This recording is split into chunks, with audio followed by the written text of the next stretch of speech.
Hi friends, welcome to my channel. ఈ రోజు video చాలా ఇంట్రెస్టింగ్గా ఉందండి. వీడియోని ఎక్కడ స్కిప్ చేయకుండా ఎండ్ వరకు చూసేయండి. లక్ష్మి గట్టిగా ఆ బకాసురులైన రౌడీలకి వార్నింగ్ ఇస్తూ ఉంటుంది. ఏంట్రా మీరు చంపేస్తాను అని బెదిరించగానే మేము మీకు భూములు అప్పజెప్పి వెళ్ళిపోతాం అనుకున్నారా? ఇన్నాళ్ళుగా రైతులు ఆ పొలాలలో పంటలు పండిస్తున్నారు. ఆ రైతులే కూలీల్లా మారాలని ఎవరనుకుంటారా? అయినా ఇంకొకసారి ఇటువంటి ప్రపోజల్స్తో మా ముందుకొచ్చారంటే తోల్ తీస్తా అని అంటూ బెదిరిస్తూ ఉంటుంది లక్ష్మి. ఇక వాళ్ళు కూడా మమ్మల్ని కాదని మీరు ఈ ఊరు ఎలా దాటి వెళ్తారో నేను చూస్తా అని రౌడీ బెదిరించుకుంటూ అక్కడి నుండి వెళ్ళిపోతారు. ఇక వాళ్ళు వెళ్ళిపోగానే లక్ష్మిని ఆ పార్థసారథి తాతయ్య గారు పొగడ్తల్లో ముంచెత్తుతారు. ఇక ఇలా అంటుంటారు, నిన్ను చూస్తుంటే అచ్చం మీ తాతయ్యనే తలపించావమ్మా, ఎంత బాగా వాళ్ళకి బుద్ధి చెప్పావో, ఇక వాళ్ళు నీ జోలికి రారమ్మా అని అంటూ ఉంటాడు అతను. ఇక లక్ష్మి నవ్వేస్తుంది. ఇక లక్ష్మి ఇలా అంటుంటుంది పిల్లల్ని, పదండి పొలాలు, బావులు, గుడులు, ఊరు అన్నీ చూసొద్దాం అని అనగానే ఎగిరి గంతేస్తారు పిల్లలు. ఇక వాళ్ళందరూ కలిసి ఊరు చూడ్డానికి వెళ్తారు. ఇక పొలాలన్నీ చూస్తూ పిల్లలు ఇలా అడుగుతూ ఉంటారు, అమ్మా మన పొలాలెక్కడా అని అడుగుతుండగా, ఇవన్నీ మన పొలాలే జున్ను అని చెప్పేస్తుంది లక్ష్మి. ఇక అవునా అమ్మా, ఎన్ని పొలాలు ఉన్నాయా మనకి అని లక్కీ అడుగుతుండగా, అవునమ్మా ఈ పొలాలన్నీ మనవే అని చెప్పేస్తుంది లక్ష్మి. ఇక అమ్మో ఎన్ని పొలాలు ఉన్నాయట, మనం అనుకున్నంత దీనస్థితిలో ఏం లేరు వీళ్ళు అని మనీషాదేవి అని అనుకుంటూ ఉంటారు. మళ్ళీ మనీష ఇలా అంటూ ఉంటుంది, ఎన్ని ఎకరాలుంటే ఏముందంటీ, సిటీలో వీటికున్నంత వాల్యూ ఫ్లాట్స్తో సరితూగగలవా? ఇక్కడ కొన్ని ఎకరాలు, అక్కడ కొన్ని స్క్వేర్ ఫీట్స్తో సమానమవుతాయి అని మనీష అంటూ ఉంటుంది. ఇక అలా పొలాల మధ్యలో నుంచి నడుచుకుంటూ వెళ్తుండగా అక్కడ ఊరి వాళ్ళు కబడ్డీ ఆడడం లక్ష్మి గమనించి నవ్వుతూ వాళ్ళ దగ్గరికి వెళ్తుంది. ఇక బాగున్నారా బాబాయ్ అని లక్ష్మి పలకరించగా, అమ్మ లక్ష్మమ్మ ఎన్ని రోజులైందమ్మా చూసి, బాగున్నామమ్మా మీరు బాగున్నారా అని ప్రేమగా ఆప్యాయంగా వాళ్ళందరూ పలకరిస్తూ ఉంటారు. ఇక బాగున్నాం అని లక్ష్మి కూడా సమాధానం ఇవ్వగానే, జాను ఏంటి పనులు మాలేసి ఇలా కబడ్డీ ఆడుకుంటున్నారు అని అనగానే, కరెంటు పోయిందని ఏదో సరదాగా ఆడుతున్నామమ్మా అని ఆ ఊరి వాళ్ళు ఆన్సర్ ఇస్తూ ఉంటారు. ఇక జయదేవ్ నందన్ అంతే అంతే, పనికి పని, ఆట విడుపుకి ఆట విడుపు రెండు చేయాలి అని అతను ఎంకరేజ్ చేస్తూ ఉంటాడు. ఇక ఆ ఊరి వాళ్ళు లక్ష్మిని ఇలా అడుగుతుంటారు, ఎన్ని రోజులైందమ్మా నువ్వు కబడ్డీ ఆట ఆడి, మాతో ఒక్కసారి కబడ్డీ ఆట ఆడతావా అమ్మా అని అంటుండగా, మిత్ర ఆ ఫ్యామిలీ మెంబర్స్ అందరూ లక్ష్మికి కబడ్డీ ఆట కూడా వచ్చా అని షాక్ అవుతూ ఉంటారు. ఏంటి నీకు కబడ్డీ ఆడడం కూడా వచ్చా అని మనీష ఎగతాళిగా అడుగుతూ ఉండగా, ఏమనుకుంటున్నావు, మా అక్క కబడ్డీ గ్రేట్ ప్లేయర్, ఆ రోజుల్లో ఛాంపియన్, ఎవరైనా సరే మా అక్క ముందు దిగదుడిపే. మా అక్క ఒక్కసారి కూతకి వెళ్ళిందంటే చాలా మందిని పట్టుకొని వచ్చేస్తుంది అని జాను గ్రేట్గా మాట్లాడుతుంటుంది. అబ్బో అంత గ్రేట్ ప్లేయరా అని మనీష ఎగతాళిగా మాట్లాడుతుండగా, మా అక్కంటే ఏమనుకున్నావు, ఆ రోజుల్లో అందరినీ ఓడించి ఛాంపియన్గా నిలిచేది అని అంటూ ఉంటుంది జాను. ఇక మా అన్నయ్య కూడా కబడ్డీ ఛాంపియనే, స్టేట్స్ లెవెల్స్లో ఆడాడు అని అంటుండగా, అవునా అని అంటుంది లక్ష్మి. ఇక పిల్లలు ఎగురుతూ గంతేస్తూ, అయితే అమ్మ నాన్నకి కబడ్డీ పోటీ పెట్టేద్దాం, ఎవరు గెలుతారో చూద్దాం అని అంటూ ఉండగా, ఇప్పుడు అవన్నీ ఎందుకు అని లక్ష్మి అంటూ ఉంటుంది. అమ్మ లక్ష్మమ్మ నువ్వు ఆడక చాలా రోజులైందమ్మా, ఆడమ్మా అని ఆ ఊరి వాళ్ళు కూడా అంటూ ఉంటారు.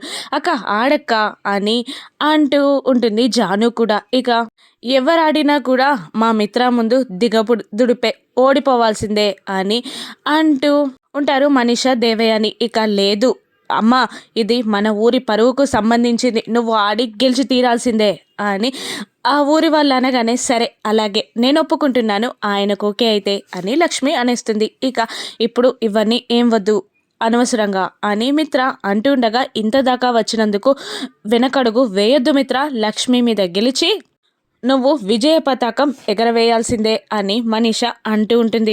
బావగారు భయపడుతున్నట్టున్నారు ఓడిపోతారని అని జాను అంటూ ఉండగా, అంత సీన్ లేదు, గేమ్ ఏదైనా గెలుపు నాదే అని మిత్ర అంటుంటాడు. అయితే ఆడండి అని అందరూ ఎంకరేజ్ చేస్తారు. ఇక ఎవరెవరు ఏ టీంలో ఉంటారో చెప్పండి అని మిత్ర అంటుండగా, నేను జాను మా ఊరి వాళ్ళు ఒక టీం అని లక్ష్మి అనగానే, అలాగే మనీషా, దేవయాని, వివేక్, నేను ఒక టీం అని మిత్ర అనేస్తాడు. ఇక మరి మేము అని పిల్లలు అడుగుతుండగా, మనం ఎంపైర్స్ రా అని జయదేవ్ నందన్ అంటూ ఉంటారు. ఇక అందరూ కబడ్డీ ఆడడానికి రెడీ అయిపోతారు. అన్నయ్య స్టార్ట్ చేయి గేమ్ అనగానే విజిల్ వేస్తాడు జున్ను. ఇక ఫస్ట్ టైం జాను కూతకి వెళ్ళి కబడ్డీ కబడ్డీ అని అంటూ అరుస్తూ ఉండగా, దేవయ్యని పట్టుకోరా దాని కూత నాపు, దాన్ని అవుట్ చేయి అని అంటుండగా, ఏంటమ్మా నువ్వు జానుని ముట్టుకోమని చెప్తున్నావా అని సమయం సందర్భం లేకుండా అడుగుతూ ఉంటాడు వివేక్. ఇంట్లో ఎన్నోసార్లు నాకు తెలియకుండా ముట్టుకున్నావు, ఇప్పుడు ముట్టుకోమంటే ఏమైందిరా నీకు అని దేవయ్యని అడుగుతుండగా, ఏంటమ్మా మాటలు అని వివేక్ అంటుంటాడు. ఫస్ట్ దాన్ని పట్టుకొని కూత ఆపరా అని దేవయ్యని అరుస్తుండగా, పట్టుకోవడానికి వివేక్ ట్రై చేస్తూ ఉంటాడు. కానీ జాను తెలివిగా వివేక్ని, దేవయానిని అవుట్ చేసి మళ్ళీ వచ్చేస్తుంది. పిన్ని గెలిచింది అని అంటుండగా, అమ్మ టీంకి 2 పాయింట్స్ అని అరుస్తూ ఉంటారు పిల్లలు. ఇక ఆ తర్వాత కూతకి మిత్ర వెళ్ళబోతూ ఉండగా, నేను వెళ్తాను మిత్ర అని మనీషా కూతకి వెళ్తుంది. ఇక లక్ష్మీ, జానులు ఇద్దరూ కలిసి మనీషాని అవుట్ చేసేస్తారు. అన్నయ్య నువ్వు ఒక్కడివే మిగిలావు, గెలవగలవా, మేనేజ్ చేయగలవా అని వివేక్ అడుగుతుండగా, ఉన్నాను కదరా నేను అని మిత్ర అంటుంటాడు. ఈసారా నువ్వు వస్తావా, ఇంకెవరినైనా పంపిస్తావా అని లక్ష్మిని మిత్ర అడుగుతుండగా, నేనే వస్తాను అని అంటూ లక్ష్మి కబడ్డీ కోర్టుని మొక్కి చేతులకి దుమ్ము దులుపుకొని మిత్ర మీదికి కూతకు వెళ్తుంది. ఇక లక్ష్మి కబడ్డీ కబడ్డీ అని మిత్రని అవుట్ చేయబోతుండగా, పట్టుకో అని అంటూ ఉంటారు. ఇక మిత్ర లక్ష్మిని గట్టిగా పట్టేసుకుంటాడు. లక్ష్మి నడవడానికి ట్రై చేస్తూ మళ్ళీ దొరికిపోతుంది, మళ్ళీ పట్టుకుంటాడు. ఇక అలా 2-3 సార్లు ట్రై చేసి లక్ష్మి కూతని ఆపేస్తుంది. మిత్ర గెలిచాడు, లక్ష్మి కూతని ఆపేసింది అని అంటుండగా, ఇక మిత్ర టీం వాళ్ళందరూ సంబరాలు చేసుకుంటారు. అక్క నిజంగా చెప్పు, నువ్వు కావాలనే ఓడిపోయావా, అలా కూతెందుకు ఆపేసావక్క అని జాను అడుగుతుండగా, అంత సీన్ లేదు, మా మిత్రానే పట్టుకొని ఆపేశాడు అని అంటూ ఉంటుంది మనీషా. ఇక మిత్ర కూడా, అవును నేను గెలిచానే తప్ప నన్నెవరు గెలిపించలేదు అని మిత్ర అంటూ ఉండగా, లక్ష్మి నవ్వుతూ ఉంటుంది. లక్ష్మమ్మ నీ భర్తను గెలిపించడానికి నువ్వే కావాలని ఓడిపోయావు కదా అని అడుగుతూ ఉండగా, జాను మళ్ళీ అదే మాట అడుగుతుంది. ఇక లక్ష్మి భర్తని గెలిపించడమే భార్య బాధ్యత అని ఆన్సర్ ఇస్తుంది. బాగా చెప్పావమ్మా, నిజంగా భార్య భర్తని ఇద్దరు ఒకరినొకరు గెలిపించుకుంటూ ఉంటేనే ఆ భార్య భర్తల బంధం బలంగా ఉంటుంది అని జయదేవ్ నందన్ అనేస్తాడు. ఇక అప్పుడే రౌడీలు అక్కడికి వచ్చి ఇలా అంటూ ఉంటారు, మీలో మీరేం ఆడుకుంటారు, మాతో ఆడండి అని అంటూ ఉంటారు. మీకు ఒక్కసారి చెప్తే బుద్ధి రాలేదా, మీకు పొలం అమ్మనని చెప్పారు కదా అని అంటుండగా, పొలం అమ్మే వరకు మేము కూడా వెళ్ళమని చెప్పాం కదా, ఇప్పుడు మాతో కబడ్డీ ఆట ఆడండి, మీరు గెలిస్తే మేము మాట్లాడకుండా వెళ్ళిపోతాం, మీరు ఓడిపోతే మాకు పొలం అమ్మాలి అని రౌడీలు కండిషన్ పెట్టగానే, అలాగే అని లక్ష్మి కాలు దువ్వుతుంది. ఇక మిత్ర ఏం వద్దు, నేను పోలీసులని పిలిచి సెటిల్ చేస్తాను అని అంటుండగా, లక్ష్మి మాటలకి మనీషా దేవి అని కూడా షాక్ అవుతూ ఉంటారు.